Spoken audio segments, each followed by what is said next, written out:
Salut, bine v-am regăsit un nou clip pe canalul meu de YouTube. Astăzi vă voi prezenta tipuri de youtuberi.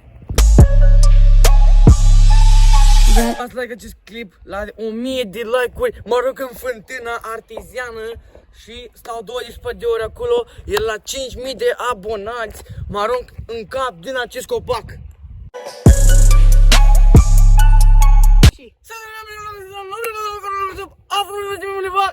O să fie foarte, foarte interesant. Facem tipuri de youtuber pe canalul meu. Dacă dau patul flip, trebuie să apeși pe butonul de like.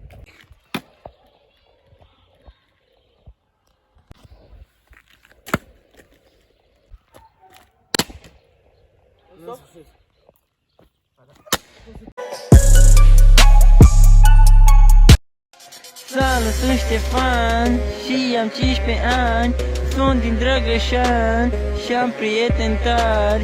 Nu ca tine, dar boschetar. Dacă vrei de-ai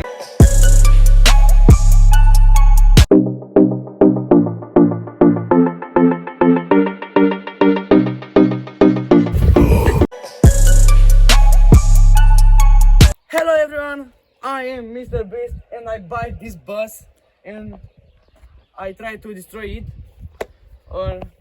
3, 2, 1. Você chegar a camisa, vagabundo,